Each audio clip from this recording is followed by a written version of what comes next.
Okay guys, this is going to be a quick little video here. Just want to talk about backup duty lights and why you need them, or your EDC light. I kind of see a backup duty light and an EDC light is about the same thing. So here I've got some of my main duty lights. That's a lead lenser M7R, it's a Phoenix TK15, those are my two favorites. And I got a Surefire here that I don't like very much, but those are main duty lights right there for me. And then obviously the TLR1S that's on my Glock is also a main light for me. So those are the lights I consider main lights, and so these are going to be one of these lights. This one usually is on my AR-15, and this one is usually in my belt, and then this one stays on the gun obviously. And this is a good nightstand gun or nightstand light or something for me, but that's kind of what I use that for. But anyway, so what happens when one of these lights goes down? And there are times, a lot of you might say, well, you got a light on your gun. There are times when you don't necessarily want to be pointing your gun at everything, you want to point your flashlight at. So, and there are also times you want two lights. Building clearing for police officers and military, law enforcement type people, two lights when you're building clearing and stuff like that is amazing. It really, really helps the process along, and keeps you safer. Lights can do a lot of very cool things if you're trained how to use them properly. But so when I'm building clearing, I use both of these lights at the same time, and so that's kind of a different subject.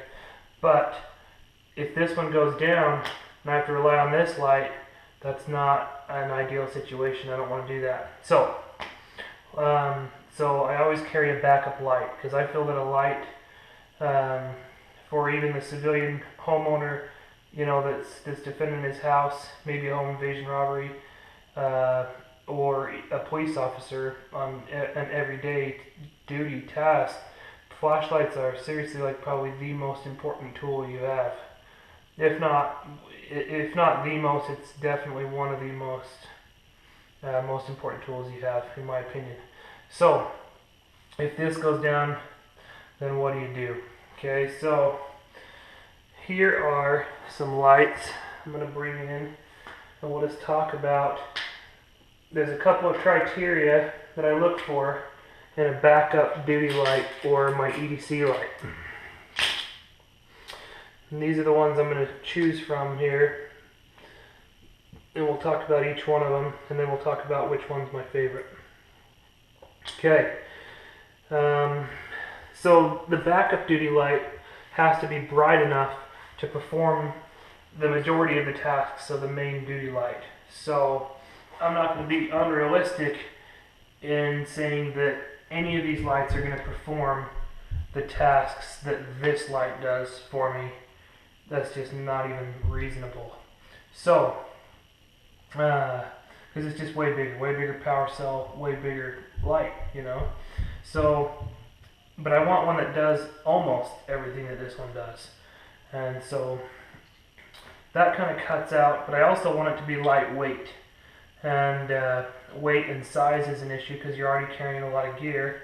If you're a homeowner, you want to, you know, you don't have a duty belt on, so you don't want to carry, you know, every day. You don't want to carry some gigantic light all the time.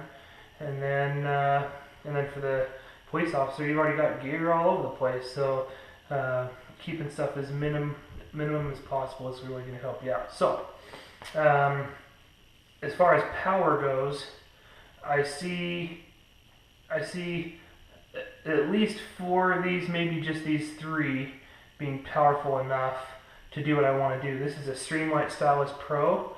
This is a great little utility light, but I don't see it as a light that is functional for duty purposes or for your homeowner that's trying to protect his house against a home invasion robbery, in order to use this for cover, concealment, all those things that your light can do for you. or concealment, but all the things your light can do for you, this is just probably not going to be bright enough to do it.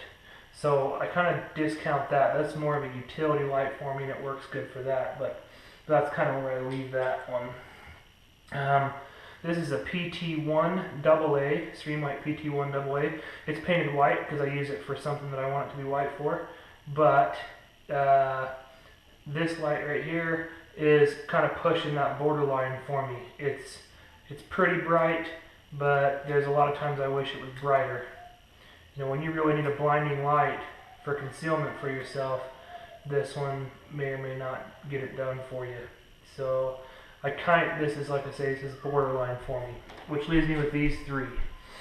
The Streamlight ProTac 1L, and then the ProTac 2 AA, which is the big brother of that one we were just looking at, or the Phoenix LD22.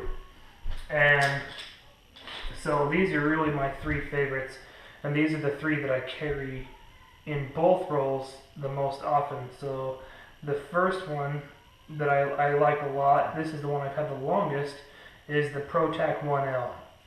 This light takes a CR123 battery, and it works really well. It's incredibly bright, it's incredibly small, it's way lightweight, easy to carry. So for all those reasons, I go to this light time and time again. I really, really love it. You can throw this in a pocket and it just disappears in there, but it's still bright enough it still puts off enough lumens to really get the job done. So I love that light. But the only thing I don't like about this light is if you're using it as a secondary or backup weapon light. So say this gun's kind of a bad example because it already has a weapon light on it, but say I grab my concealed carry weapon here, or maybe even this is the only gun I own if I'm just a civilian or something like that, then this is maybe the only gun I own. This is what I'm going to go do my building clearing or my house clearing with. Then, my options to hold on to this light and use it like so, but or out the front, or there's other ways you can hold it. But I find no matter what way I'm holding it, this light is too short. It's really hard to get a handle on it and then operate the light the way that I want it to be operated. So it's like if I'm pushing the button, then it's stuck in the back of my hand here and all the light comes out. If I put it here so all the light comes out, I can't push the button. And so I really like a little bit more length when I'm holding these lights in different ways. I like a little bit more length. And so that's when I bought a Streamlight, the ProTac 2 AA, because it is a little bit brighter than this light is, because it's got two cells, so it's a little bit brighter than this one. But it's got that length I really, really like. And so this light was amazing. I really, really like it. But then this light came along for me. This is the Phoenix LD22, which takes the same power cells they both take the same power cells. They're both 2 AA's, which I really like as well. The CR123s, I already have enough lights to take those, and they're a pain in the butt to find sometimes, and AA's are just easy and they're always around. So I use AA's a lot. So that's kind of why my two favorites are down to these two lights, because I really like that 2 AA option, because they're bright, but they're also easy to find, and they have pretty good battery life and stuff. So this light came along. It's a little bit brighter than this light is. I think it has a little bit clearer beam, and it just has a lot more to hold on to. Like when you're holding it in your hand, trying to do different tasks, whether it's building clearing or things like that, it just is just a better light to hold on to. I really like that. Pocket carry on both of them is pretty much the same. They're both going to stick out with the clip about the same amount out of your pocket, so that's not really a big deal. The button on the Phoenix is just a little bit easier to get to, and then I like how you can put the Phoenix on a setting, whatever setting you want it to be on, and then every time you push the tail cap button, that is the setting the light comes on. So if you're using it for utility tasks, you can lower it down to a lower setting, and then when you put it on, it just comes on at that lower setting. When you're using it for duty work or EDC carry or something like that for defensive purposes, you can turn it all the way up and it will stay on that setting. And then when you push it, it just is on that setting. Whereas the stream light, I have to go through in order to get to those different settings. And that's kind of annoying for me. I don't like to do that. I'd rather just have it come on. And because a lot of times you want like night vision eyes, you know, you want your eyes are adjusted to the dark and you want to keep them kind of that way. And when you go to turn this on, the first light's so bright it blinds you, and then by the time you get to the low light, you need the bright light. So, like I say, those are my two favorites for that. The Phoenix LD22 is my favorite for that, and I'll do a separate review on this light if you guys want. But for EDC use and for a backup duty light, this is my favorite light right here, the Phoenix LD22. Thanks for watching, guys.